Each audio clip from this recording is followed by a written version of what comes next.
Sa finale ng ating Aurora ride is dadaanan natin ang Bulawan Falls. Pupunta rin tayo ng Baler at magsa-side trip sa Pantabangan Dam ng Nueva Ecija.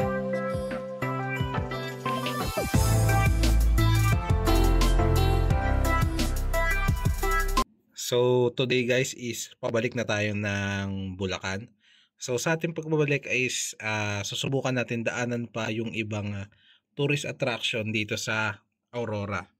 So una na nga, galing dito sa Kasapsapan Beach is dadaan tayo ng Bulawan Falls. Then after that, pupunta naman tayo ng Baler. Ayan, pabalik sa Baler. At dito sa Baler is mag-overnight tayo. After sa Baler, tsaka tayo dediretso na pauwi ng Bulacan. Pero bago tayo totally umuwi ng Bulacan is pupunta muna tayo ng Pantabangan Dam. Kasi balita ako napakaganda rin ng view deck dito. Yan. After that, dire-diretso na tayo pauwi ng Bulacan.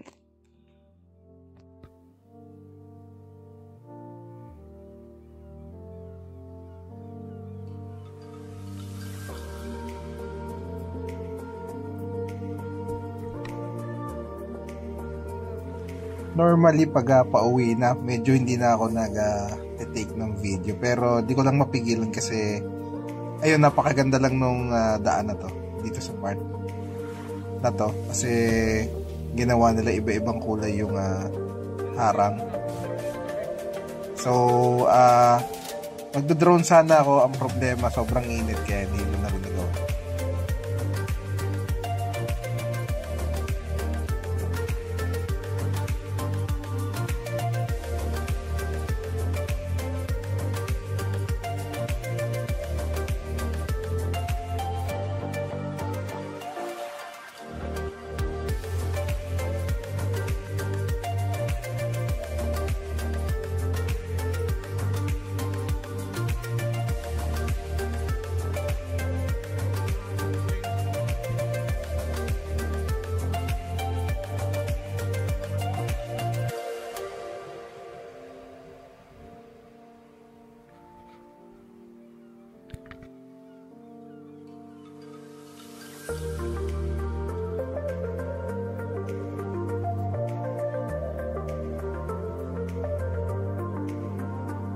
Along the way ng Baler Kasiguran Road is papasok kayo dito sa parang barangay road.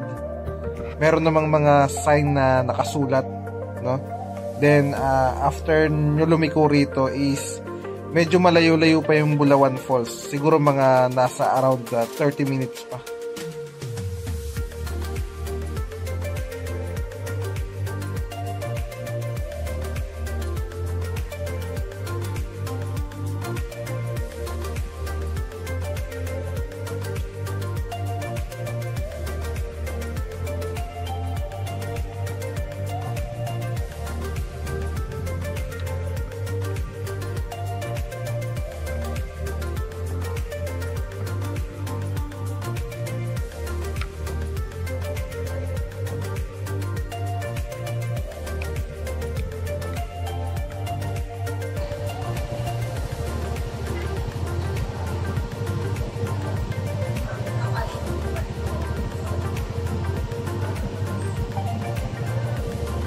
Bulawan Falls, yung isa na kasi mangot.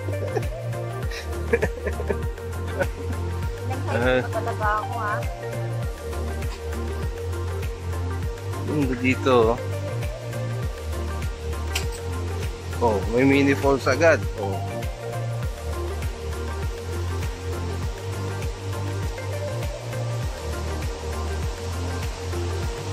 Buti nga hagdanan na eh. Baka kahit sa gana ha.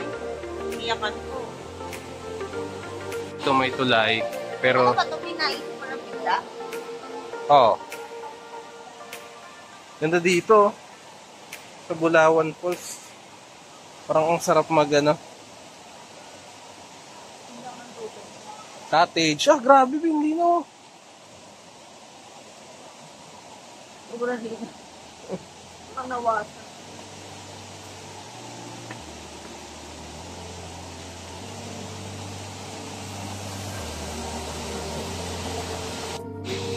So,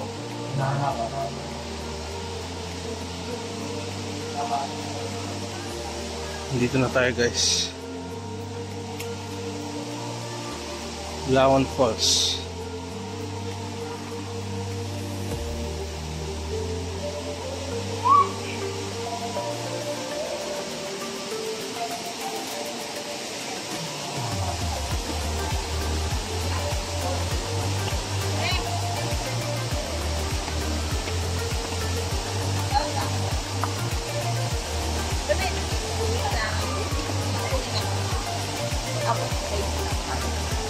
Dito ka bibi sa view. Mga 15 minutes walking pala yung gagawin nyo pagka pasok din sa entrance. So napakalapit lang ng mismong falls dun sa entrance. At dito napakaraming cottage. So dahil dumaan lang kami, hindi na kami nag-rent at hindi na rin kami nag-swimming kasi sobrang lamig rin ng tubig.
So guys, dito na ulit tayo sa Baler Kasiguran Road going to Baler.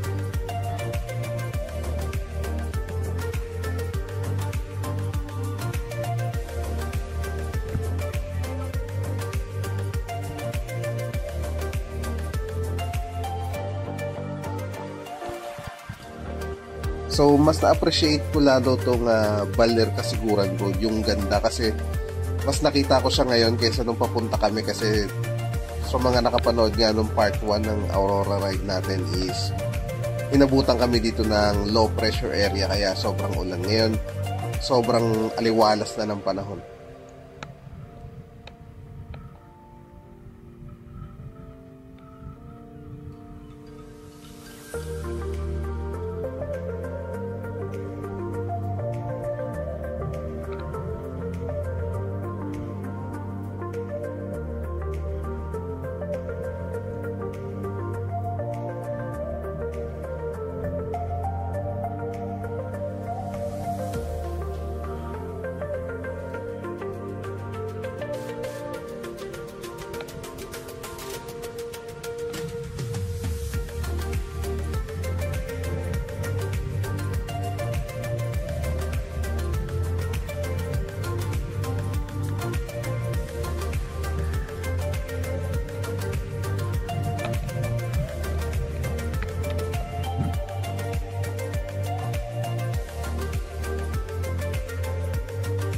So finally, andito na tayo sa Baler.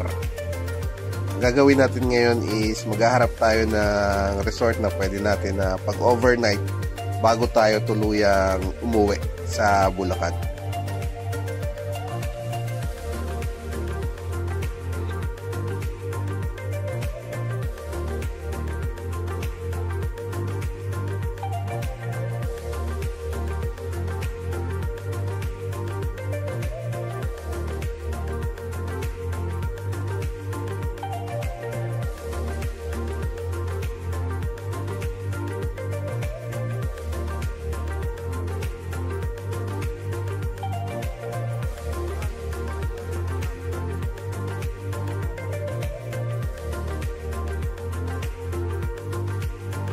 So habang binabaybay namin to, no, na-curious lang ako kung ano yung daan papunta rito. Ayan, kaya pinasok ko siya pero wala talaga akong rason. Ayan, so sobra akong nagulat, no, na ito na pala yung pinakadagat dito sa Baler. Napakaganda niya, guys.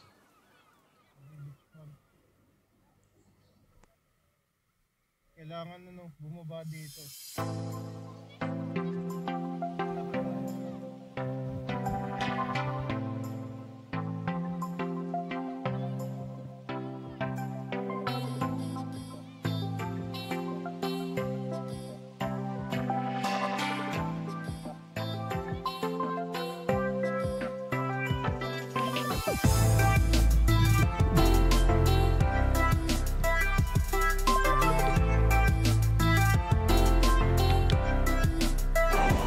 Dito kami sa Baler, guys. Maganda siya.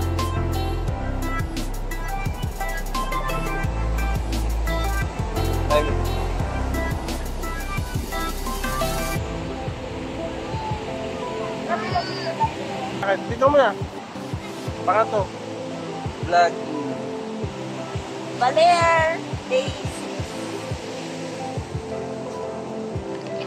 Oo. Yes. Aray ko.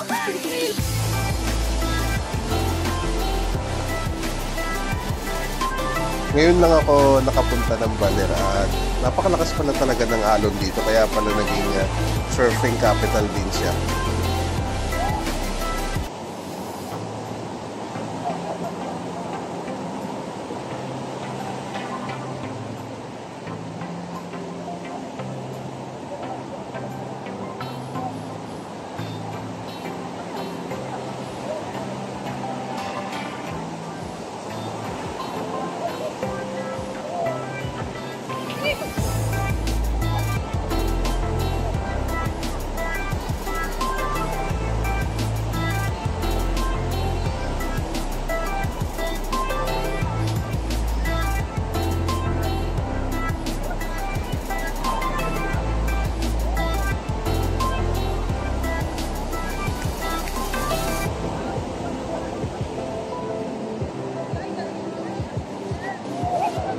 Parang kung bubuwal.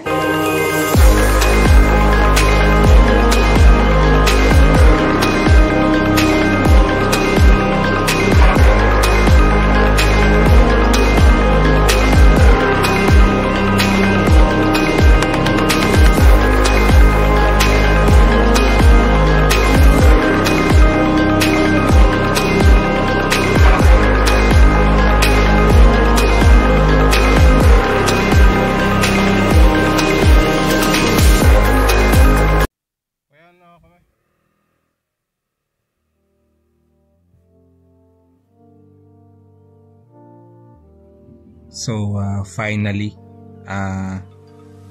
patapos na yung Aurora ride natin. Pauwi na tayo ng Bulacan.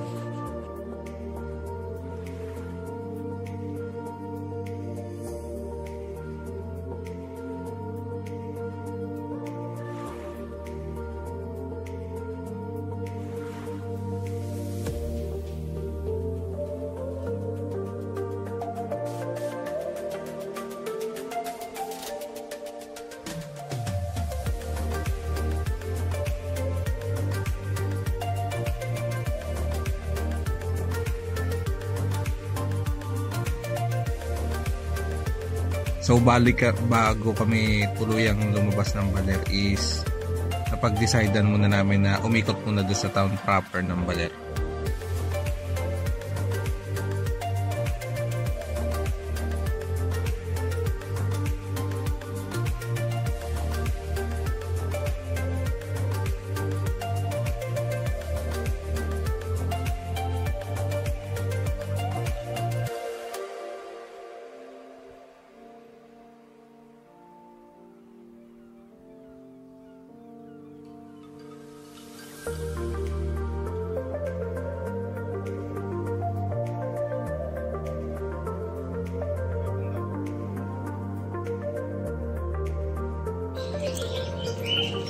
So, 8 huwag a.m. niyong palagpasin dumaan dito sa Museo di Baler.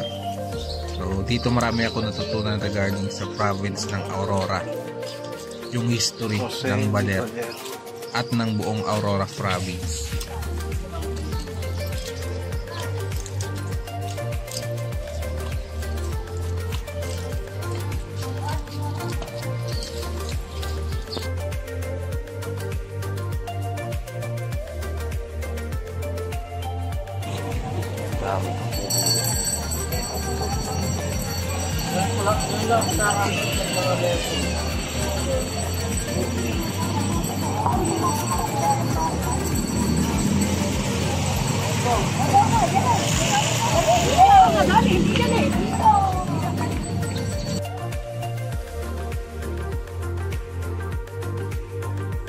Para makapunta sa Pantabangan Dam View Deck is from galing kang Baler papuntang Bulacan habang sa Pantabangan Road ka.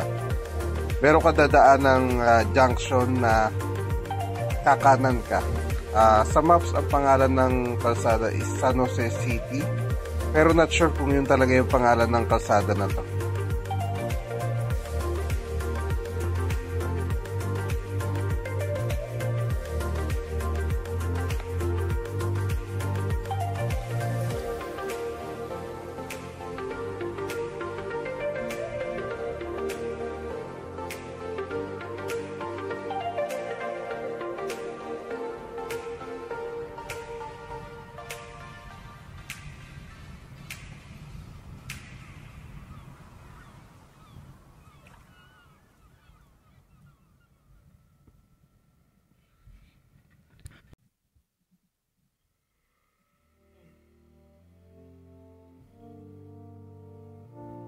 Kaunting information lang dito sa Pantabangan Dam.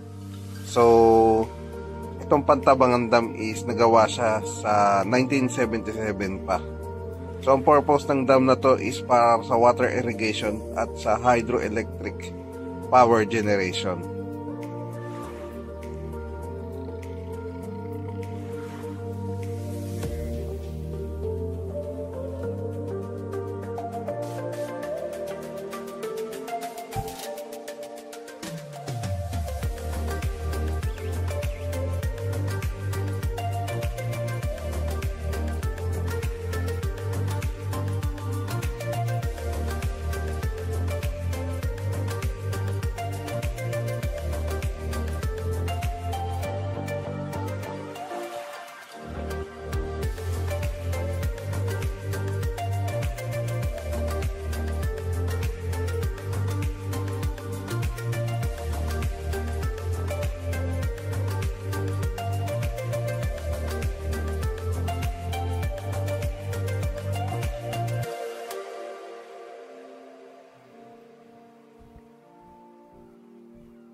Yung spillway,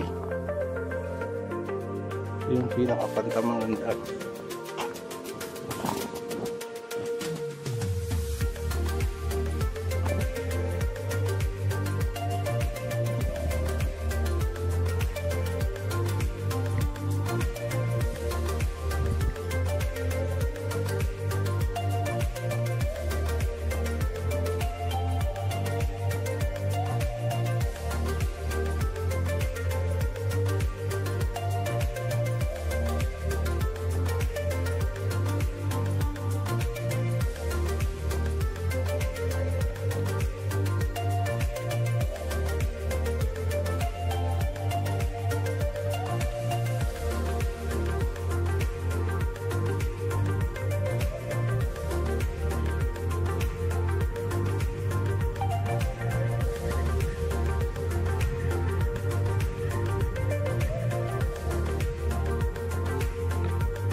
Tapos ito na pala yung pinaka Pantabangan view deck. Makakakita kayo ng napakalaking marker na Pantabangan Dam.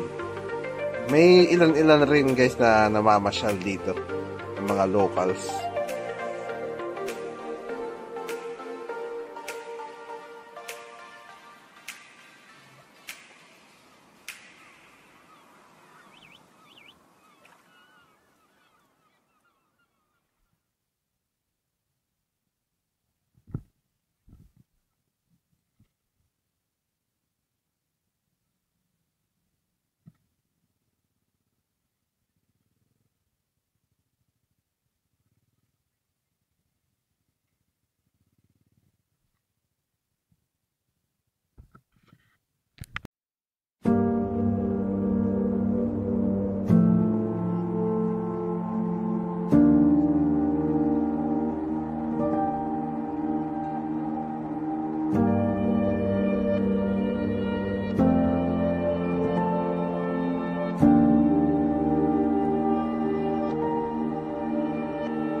Dito ko na pala tinatapos ang ating Aurora ride. So ang masasabi ko sa Aurora is hindi na sayang ang effort namin. Talagang na-amaze kami sa ganda ng probinsya na ito. Para sa akin, napakalaki ng potensyal ng province of Aurora na maging sikat, not only for local tourism but also international. Kung inaakala nyo tapos na tayo sa Aurora, next vlog is pupunta tayo ng Dingalan.